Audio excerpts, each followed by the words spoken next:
Halo semuanya, jadi untuk pertemuan session 5 atau pertemuan kedua untuk materi non-current liabilities, kita akan menggunakan video ya, karena ini merupakan kelas pengganti. Oke, jadi hari ini kita bakal membahas dua problem, yaitu problem 9 dan problem 11. Di sini ada sedikit ralat ya untuk problem 9 dan problem 11-nya, tapi nanti itu akan saat kita ngerjain aja. Kita mulai aja ya langsung ya. Oke. Jadi untuk problem 9 ini aku bacain dulu ya soalnya, yaitu pada 1 April 2021 Kukiko menjual obligasi senilai 50 juta dengan carrying value of bonds 54,264,900 kepada Tata Inc. Oke? Atau Tata Incorporate. Habis itu bunga kuponnya itu 8% per annually dibayarkan setiap 1 April dan 1 Oktober yang diamortisasi dengan menggunakan effective interest method selama 5 tahun. Oke? Dia bilang di sini dibayarkan setengah 1 April dan 1 Oktober selama 5 tahun, berarti semi annually ya. Lalu untuk suku bunga pasarnya itu adalah 6% per annual juga. Oke? Pada 1 April 2023 ini harusnya itu adalah Kukiko, bukan Tata Incorporate-nya harusnya Kukiko, menebus 40% obligasinya dengan kurs 102, sedangkan sisanya akan ditebus pada saat itu tempo, gitu ya. Nah, di sini kita nggak dikasih tahu untuk PVIF-PVIF-A-nya. Kalau misalkan kayak gini kan dikasih tahu ya tabelnya ya. Di sini kita nggak dikasih tahu. Tapi kita langsung dikasih tahu carrying value-nya itu berapa. Carrying value-nya itu adalah 54 juta. Gitu ya. Oke. Nah, pertama kali kita harus cari tahu dulu informasinya nih. Untuk N-nya berarti kan untuk 5 tahun. Tapi karena semi annually, jadi harus kita kali 2, jadi sama dengan 10 gitu ya. Lalu, untuk market rate-nya, itu kita lihat, oh market rate-nya dikasih tahu di soal itu adalah 6% per annually. Jadi ya karena itu per annually, sedangkan kita pembayarannya itu semi annually, jadi 6%-nya itu perlu kita bagi sama 2. Gitu ya. Berarti market rate-nya itu menjadi 3%. Lalu, yang ini untuk coupon rate-nya itu dikasih tahu bahwa 8% per annually juga, tapi karena kita ini semi annually, jadi harus dibagi 2 juga ya. Kayak gitu ya, oke. Lalu kita dikasih tahu juga untuk par si obligasinya. Par obligasinya itu senilai 50 juta. Lalu kita juga dikasih tahu, kita perlu cari juga itu adalah interest rate-nya. Itu ya. Untuk interest rate-nya ini, itu caranya gimana? Caranya itu gampang, cuman tinggal si parnya kita kaliin sama coupon rate-nya. Tapi kita bukan kaliin sama 8% karena di semi annually, jadi kita kaliin sama 4% ya. Jadi kita kaliin, dapat interest rate-nya sebesar segini. Nah, di sini itu kita nggak perlu sepertinya langsung dikasih tahu langsung dari soal. Jadi kita nggak perlu cari PVIF, PVIF-A-nya. Kalau misalkan kita memerlukan informasi PVIF, PVIF-A-nya, itu nanti bakal disediain tabelnya gitu ya. Nanti di ujian juga seperti itu. Gitu. Jadi kita langsung kasih tahu nih, present value of bonds-nya itu berapa? Present value atau si carrying value-nya itu adalah 54.264.900. Oke? Lalu, untuk parnya itu ada sebesar 50 juta. Jadi, karena ada lebih besar, berarti diterbitkan itu pada premium, gitu ya. Ini tinggal dikurangin aja, gitu.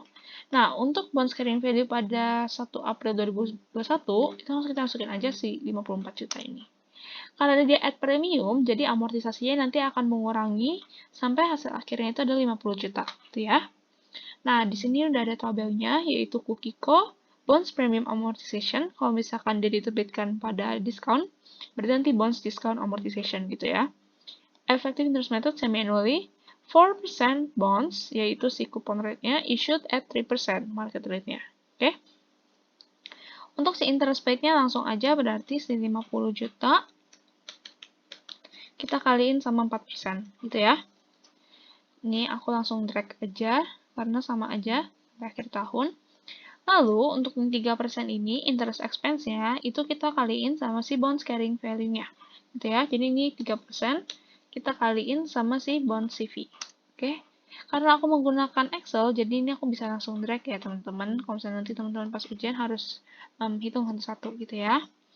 Ini untuk bonds premium amortization-nya, berarti tinggal kita sisihin antara interest paid sama interest expense-nya. 372.053 ini tinggal aku kurangin dari si bonds carrying value dikurangin sama premium amortization-nya, gitu ya. Nah, nanti kalau ini aku drag, dan ini juga aku drag, itu kita bakal langsung dapat hasilnya, gitu ya. Nah, kita lihat nih di akhir tahun, pada tanggal jatuh tempo, dia nggak 50 juta, tapi dia 49.999. Nah, di sini ada note bahwa kalau misalkan untuk interest expense periode terakhir, angkanya itu dapat disesuaikan gitu ya. Jadi misalkan ini 499, jadi langsung 50 juta aja. Lalu untuk premium amortization-nya berarti diselisihin antara si 5485 ini dikurangin sama 50 juta gitu ya. Lalu ininya juga kita harus selisihin juga interest expense-nya. Caranya gimana? Berarti cara si 2 juta kita kurangin sama yang 485 ini gitu. Dapat hasilnya 1514.826. Oke. Jadi untuk tabel amortisasi kita udah selesai, ini semuanya udah selesai. Nah, lalu kita bakalan masuk ke dalam ke dalam penjurnalan, oke? Ini kita dikasih tahu nih semuanya. Di soal itu dia bilang buatlah seluruh jurnal transaksi terjadi pada tahun 2021, 2023, serta seluruh jurnal penebusan. Nah, pada 1 April 2023 ini kita ada penebusan nih, nanti berarti kita harus buat juga, oke? Nah, ini aku terusin dulu. Untuk jurnal pertama, pada tanggal penerbitan, itu pada tanggal 1 April ini, kan berarti kan kita bakalan mendapatkan cash. Lalu juga akan ada bonds payable. Makanya jurnalnya itu seperti ini. Cash pada bonds payable sebesar berapa? Sebesar carrying value pada tanggal 1 April ini, yaitu yang 154 ini. Oke? Ini aku warnain hitam. Oke, dah. Sebesar sini, ya. Lalu, untuk tanggal itu 1 April 2021. Habis itu pembayarannya itu berikutnya adalah pada tanggal 1 Oktober. Berarti 1 Oktober 2021 ya, kita melakukan pembayaran nih di sini. Jurnalnya gimana?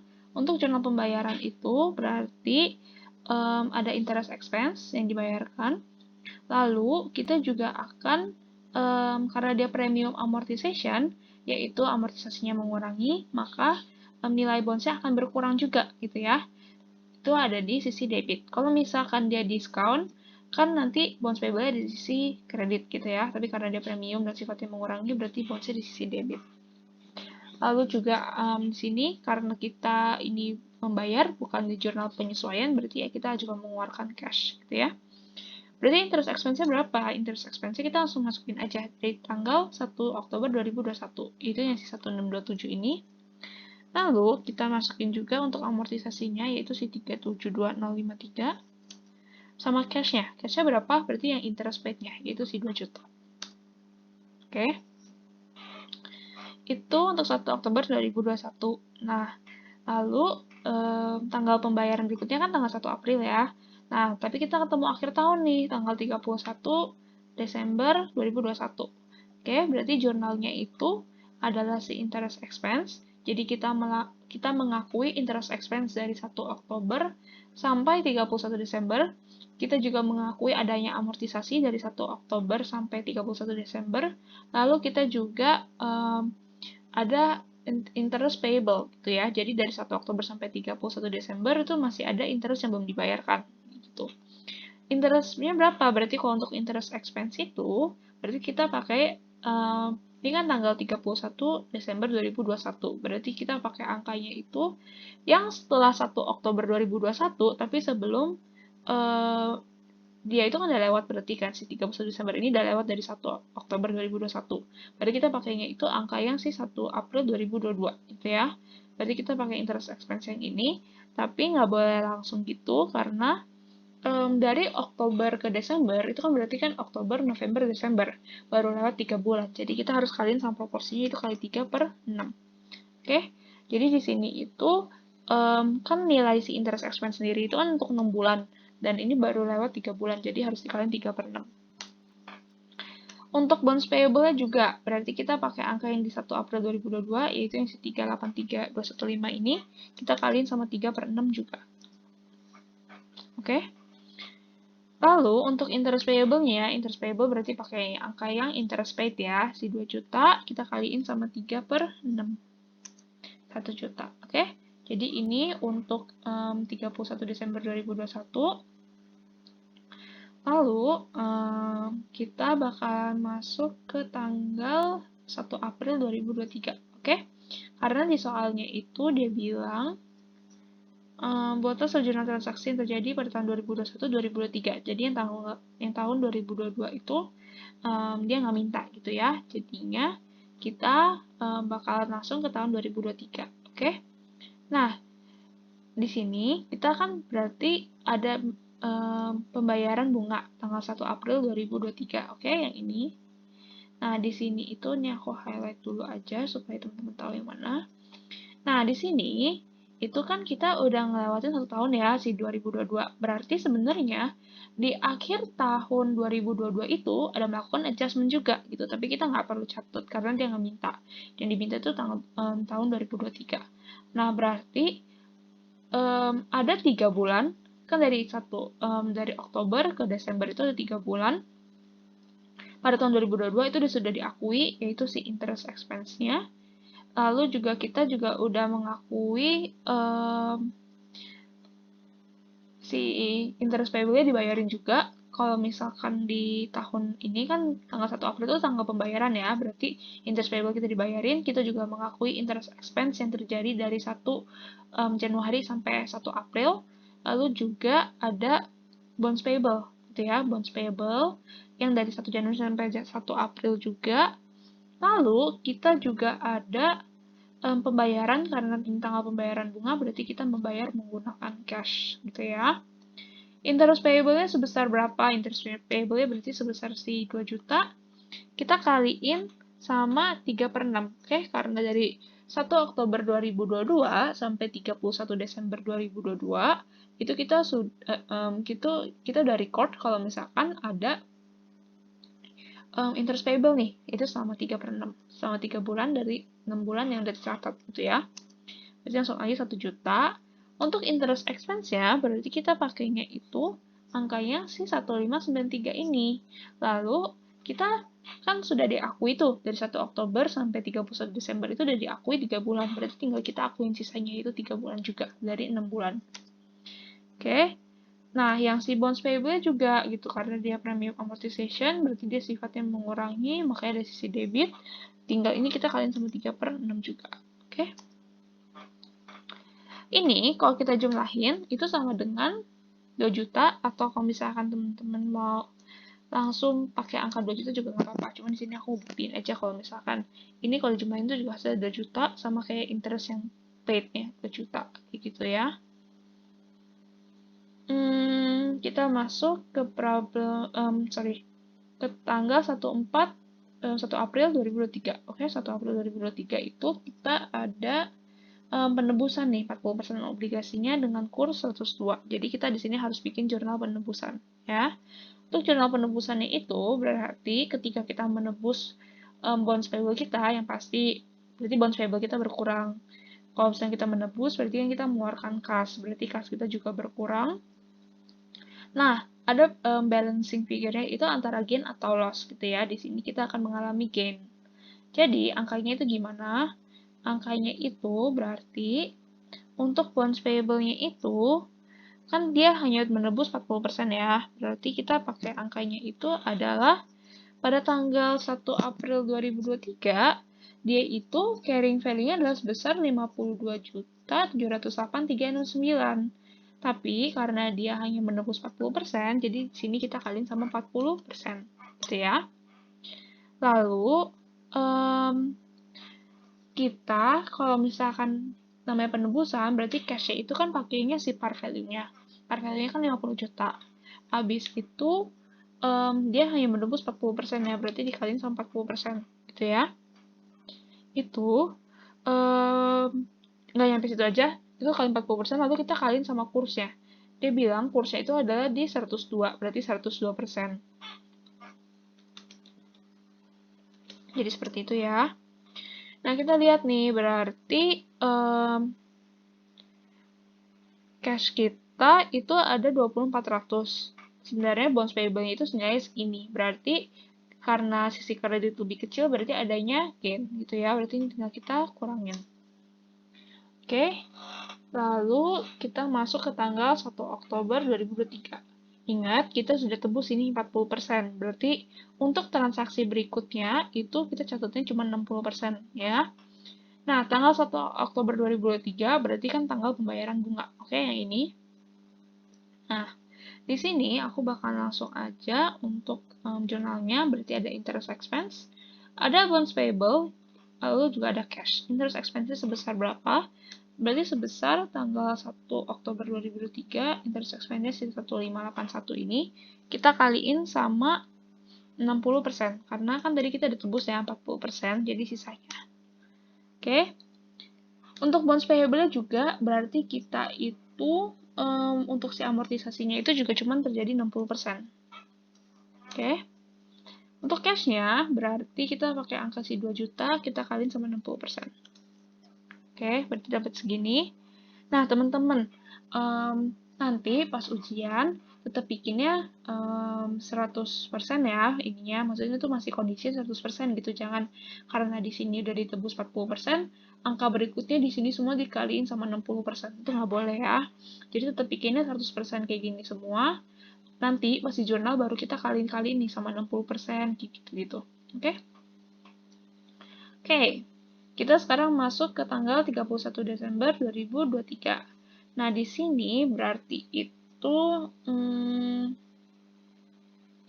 kita bakalan ada interest expense dari tanggal 1 Oktober sampai 31 Desember. Ada juga bonds payable. Lalu ada juga interest payable. Oke?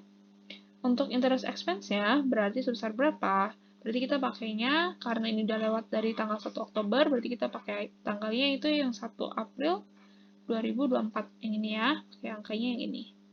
Interest expense-nya berarti 1,568 ini, kita kaliin sama proporsi sisanya, yaitu 60%, lalu kita kaliin dari 1 Oktober sampai 31 Desember, itu kan sudah lewat 3 bulan. Jadi dikali sama 3/6. Oke?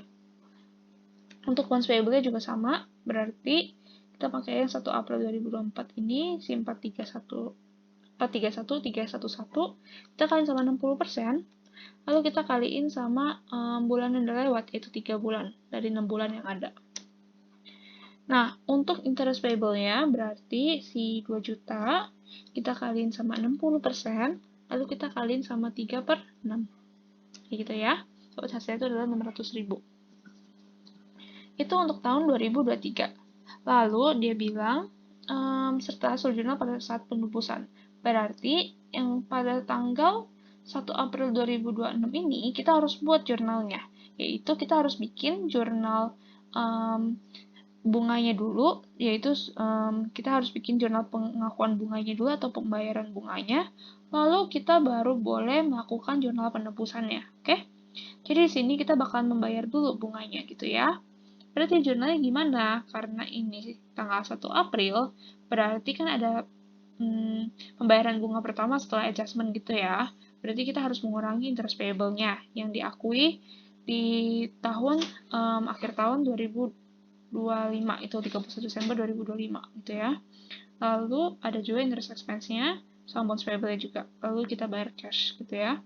Berarti interest payable itu sebesar berapa? Interest payable-nya itu kita pakainya yang angka 2 juta ini kita kaliin sama 3/6, lalu kita kaliin sama 60%. Oke?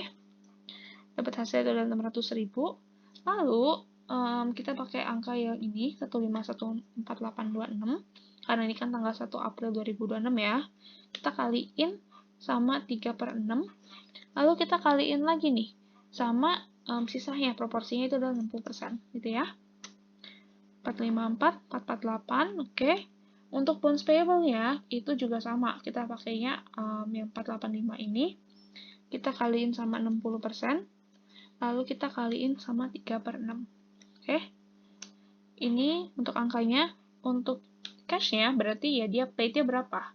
Berarti dia paid-nya itu sesuai dengan proporsinya itu yaitu 60%. Karena kan di adjustment tuh nggak ada bayar cash ya, berarti langsung aja 60%. Gitu.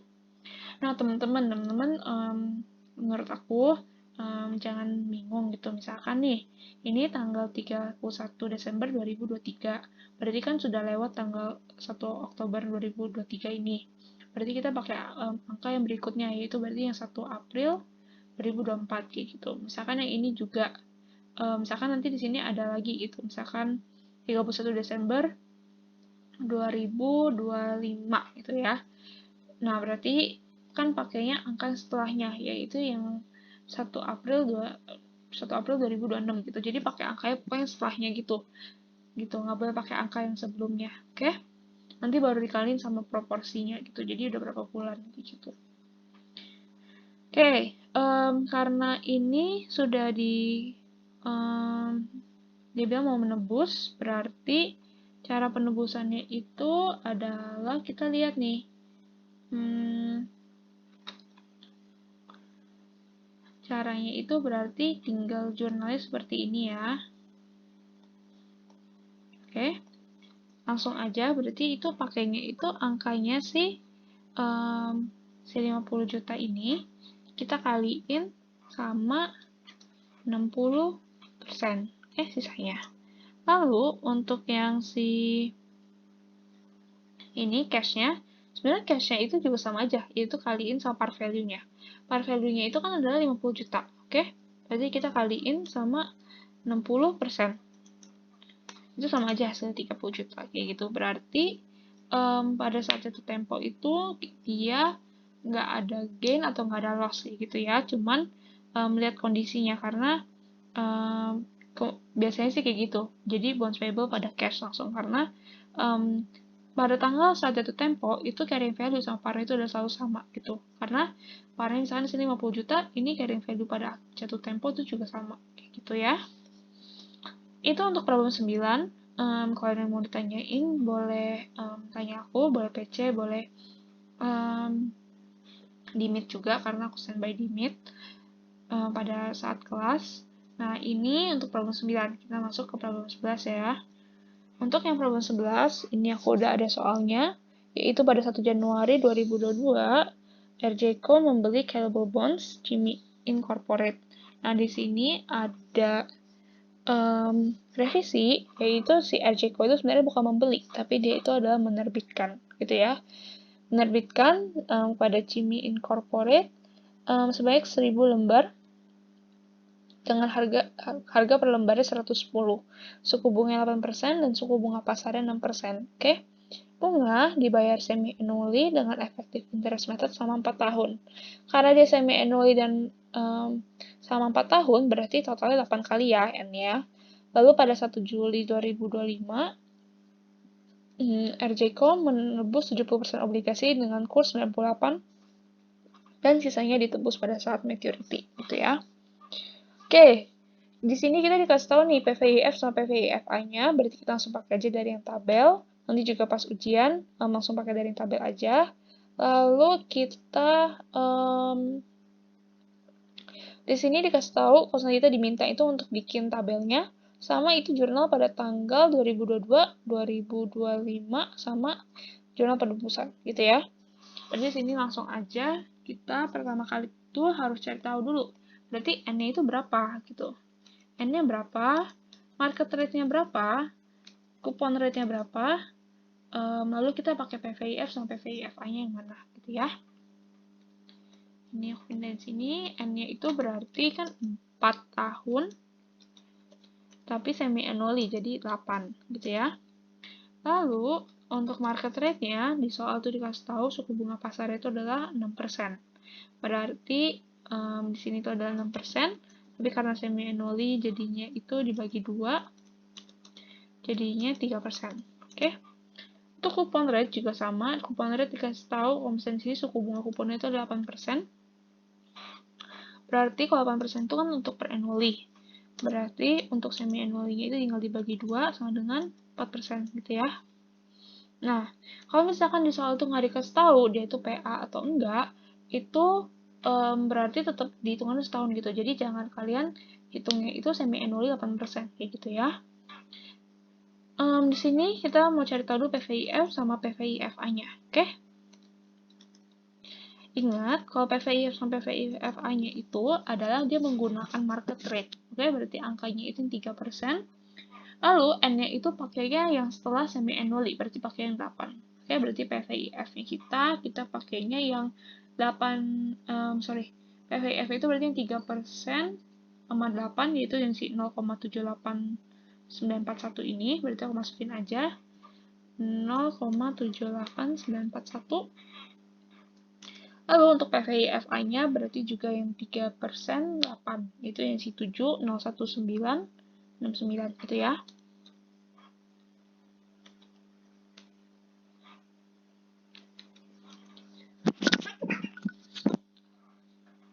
Sorry. Oke. Di sini kita juga dikasih tahu kalau misalnya kita tuh ada par. Oke, parnya itu dia bilang 1000 lembar dengan harga per lembarnya itu 110. Berarti 1000 kita kaliin sama 110. Oke. Lalu untuk interest paid-nya itu berarti si 110.000 ini kita kaliin sama kupon rate-nya yaitu si 4%. Oke, pakainya yang setelah semi annually. Berarti 4.400 gitu ya. Nah, berarti untuk percent value of par sama percent of value of interest-nya, caranya gimana? Cara itu berarti si par-nya berarti 110.000 dikali sama si PVIF-nya, yaitu si 0,78941, sama untuk percent value of interest-nya, berarti interest paid-nya dikaliin sama PVIF-nya, yang si 7,019 ini, gitu ya. Nah, percent value of bonds-nya berarti tinggal kita jumlahin aja. Lalu kita masukin parnya. Parnya itu adalah si 110.000, gitu ya. Berarti karena present value pas tanggal penerbitan itu lebih besar dibandingin parnya, berarti dia itu at premium sebesar berapa? Sebesar selisihnya. Nah, teman-teman nanti pas ujian harus bikin ininya ya. Jadi harus dikasih tahu gitu. Jadi PV-nya berapa, ini berapa, ini berapa, ini berapa, sama dia itu diskon atau premium gitu ya. Jadi harus bikin. Oke. Kita dapat informasi semuanya, kita bisa masukin ke tabel amortisasi. Ya. Ini udah ada namanya, Arceco, Bonds Premium Amortization, Effective Interest Method Semi-Annually, lalu juga 4% bonds issued at 3%. Oke, 4%-nya itu coupon rate, 3%-nya itu adalah market rate, gitu ya. Nah, di sini untuk interest to be paid itu berarti 4%. Jadi cara perhitungannya itu adalah si 110.000 dikaliin sama 4%. Oke? Ini langsung aku drag aja.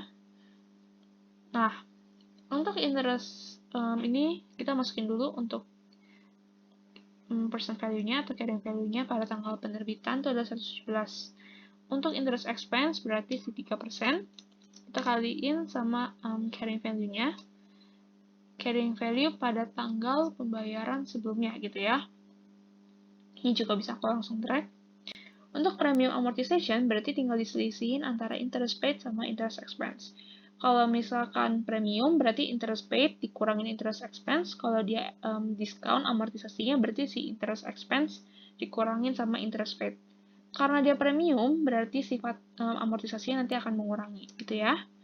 Berarti ini tinggal dikurangin, si carrying value dikurangin sama amortisasinya. Oke. Nah, ini tinggal aku juga drag, ini juga aku drag. Oke. Nah, di sini hasilnya apa sih 110.000 itu? Kalau misalkan nanti hasilnya 100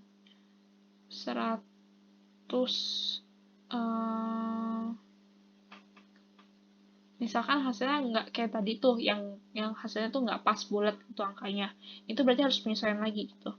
Tapi kalau misalkan di sini kan langsung, berarti kita nggak perlu penyesuaian lagi, ininya semua udah benar. Oke. Nah, ini aku ini dulu. Oke. Nah, ini udah. Nanti teman-teman juga harus buat ininya pas di ujian. Oke. Harus buat juga dan harus catat juga semuanya ini ya. Oke, kita masuk ke jurnal transaksinya. Untuk jurnal transaksinya itu berarti pada tanggal penerbitan, berarti kita harus mencatat kita mendapatkan cash, lalu juga kita ada bonds payable gitu ya. Cash and bonds payable sebesar berapa? Sebesar carrying value-nya pada tanggal 1. Itu si 117 itu. Oke. Nah, kita masuk ke tanggal 1 Juli. 1 Juli 2022. Di sini kita itu ada membayar bunga, oke? Karena kita membayar bunga, berarti itu akan menjadi interest expense. Lalu juga akan ada amortisasinya, karena dia premium, berarti dia sisi debit. Kalau misalkan dia diskon di sisi kredit gitu ya. Karena dia premium sifatnya mengurangi, makanya di sisi debit. Kalau diskon kan sifatnya menambah, jadinya akan ada di kredit gitu. Nah, di sini itu karena kita membayar bunga, berarti tentu pasti kita membayar bunga dengan menggunakan cash gitu ya. Angkanya berapa? Angkanya kita pakai yang di tabel amortisasi. Yang 1 Juli 2022, interest expense-nya berarti yang si 3532 itu. Untuk bonds payable langsung aja si 868. Berarti untuk cash-nya itu aku langsung masukin yang interest to be paid-nya. Interest yang paid. Itu sebesar 4.400. Ini kalau teman-teman jumlahin juga hasilnya sama. Oke? Itu untuk yang tanggal 1 Juli 2022. Nah, kita ketemu nih sama 31 Desember 2022. Oke? Berarti penyesuaian. Nah, di sini itu karena lihat nih teman-teman, dari 1 Januari sampai 1 Juli itu kan berarti ada 6 bulan. Dari 1 Juli sampai 31 Desember itu juga ada 6 bulan. Tapi dari 31 Desember ke tanggal 1 Januari itu kan cuma perlu 1 hari gitu ya. Atau itu langsung pun sama aja gitu. Makanya nanti di jurnal tanggal 1 Januari tahun berikutnya, misalkan nih, ini kan 31 Desember 2022. Berarti kalau misalkan di 1 Januari 2023, itu berarti kita nggak perlu mengakui interest expense sama bonds payable-nya lagi, karena kan baru sehari gitu kan. Jadi langsung aja nanti kita berarti membayar interest payable-nya pada cash, kayak gitu. Nah, ini tuh sebesar berapa, berarti ini itu aku perlu mengakui interest expense-nya dulu. Amortisasinya juga yaitu pada bonds payable sama ada interest payable-nya. Oke? Nah, ini interest expense itu berarti pada tanggal 31 Desember 2022, berarti kita pakainya itu angka yang 1 Januari 2023, oke? Karena dia kan udah melewati si 1 Juli 2022 ini, berarti pakai tanggal yang 1 Januari 2023. Sebesar berapa? Berarti untuk interest expense-nya itu kita pakainya itu yang kolom interest expense 3506. Untuk bonds-nya berarti si 894 ini. Lalu untuk interest payable-nya berarti langsung aja pakainya yang 1 Januari 2023, yaitu yang si 4.400 gitu ya. Nah, kita habis itu disuruhnya langsung masuk ke tahun 2025. Jadi kita melewati tahun 2023 sama tahun 2024. Oke, langsung ke sini ya. Nah, pada tanggal 1 Januari 2025 berarti kan dari tanggal 31 Desember 2024 sampai 1 Januari 2025 itu kita belum mengakui interest expense sama bonds payable.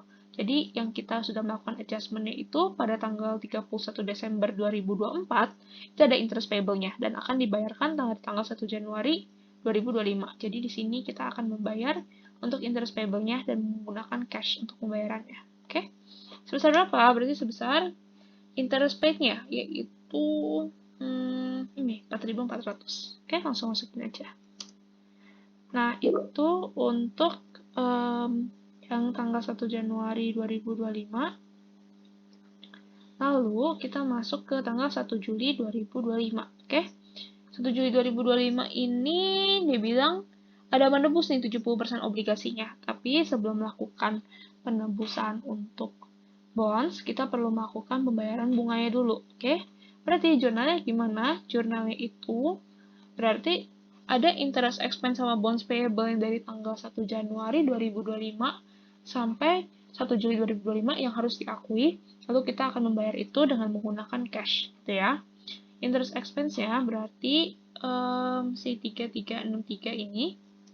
Lalu untuk bonds payable-nya itu berarti si 1037, yaitu yang di sini itu 1037. Lalu untuk cash-nya berarti langsung masukin aja interest paid-nya pada tanggal 1 Juli 2025. Oke. Nah, ini udah. Lalu, tadi kan dia melakukan penebusan ya. Kalau misalnya melakukan penebusan, berarti hutang obligasi kita berkurang, lalu juga kita akan membayar utang itu dengan cash penebusannya. Berarti nanti ada balancing figure nih, antara kita gain dari penebusan ini atau kita loss. Di sini kita akan mengalami gain, gitu ya. Nah, karena kita mengalami gain, berarti ada sisi kredit, gitu. Untuk bonds payable-nya, berarti carrying value pada tanggal 1 Juli 2025 ini, kita kaliin sama 70%, sesuai dengan yang dijualnya itu 70%, gitu ya. Untuk cash-nya, berarti kalau cash itu kan kita selalu menggunakan si par value-nya ya, berarti si 110.000 ini kita kaliin sama 70%. Nah, nilai bonds-nya pada tanggal 1 Juli 2025 itu adalah 77.748.000. Tapi uang yang kita keluarin tuh hanya 77.000. Jadinya kita akan mengalami keuntungan dong karena kita membayarnya itu lebih kecil gitu. Jadinya dengan kita bayar 77.000, sorry, oh dia bilang dengan kurs 98, berarti kita kaliin dulu sama 98%, oke? Kita kaliin juga sama 98%. Nah, sebenarnya nilai bonds payable pada tanggal 1 Juli 2025 itu adalah segini, tapi yang kita bayarkan tuh hanya segini, berarti kita mengalami untung dong. Untungnya itu sebesar berapa? Tinggal kita kurangin aja, oke? 2.208 gitu. Jadi kita membayar itu lebih sedikit daripada hutangnya, gitu ya. Jadi kita mengalami keuntungan. Itu untuk 1 Juli 2025. Pada tanggal 31 Desember 2025, berarti kita harus melakukan adjustment, oke? Adjustment itu berarti kita harus mengakui interest expense-nya, bonds payable-nya, sama interest payable-nya. Tapi nggak sampai situ, berarti yang kita akuin itu hanya sisa 30%, karena 70%-nya sudah diakui pada tanggal 70%-nya sudah ditebus pada tanggal 1 Juli 2025. Berarti untuk interest expense-nya itu kita pakai tanggal yang 1 Januari 2026 ini, yaitu si ini 3.332, ini kita kaliin sama 30%, oke? Lalu untuk bonds payable-nya berarti kita pakai yang si 1068, kita kaliin juga sama 30%. Interest payable-nya berarti si angka ini 4.400, kita kaliin juga sama 30%, oke? Nah, ini yang maksud aku nih. Ini kan kita tahun 2025, kita tahun 2026 udah tanggal jatuh tempo. Berarti, tapi sebelum tanggal jatuh tempo, melakukan jurnal jatuh tempo, kita harus membayar dulu kan bunganya. Berarti jurnalnya gimana? Jurnalnya itu berarti si interest payable pada cash. Sebesar berapa? Sebesar yang di-adjust pada tahun, pada akhir tahun gitu. Langsung masukin aja. Oke? Nah, sekarang kita masuk ke yang terakhir nih.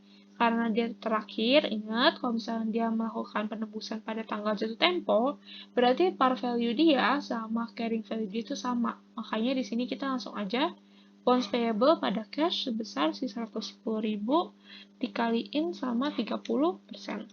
Gitu ya. Ini berarti pakai yang ini. Oke, gitu. Oke. Itu untuk yang problem 11. Jadinya, untuk pembahasan kita hari ini, itu cukup problem ini aja. Problem ini nggak terlalu sulit ya, harusnya. Nanti kemungkinan besar pas ujian juga kurang lebih mirip seperti ini, dan problem 10 dan problem 12 yang kita sudah bahas di pertemuan sebelumnya. Untuk yang kali ini, salah satu aja dicatatnya, seperti biasa, untuk tugas catatan. Itu aja dari aku. Jaga kesehatan selalu ya teman-teman. Jangan lupa ngerjain tugas, atau juga tetap istirahat gitu ya. Terima kasih semuanya sudah menonton video ini.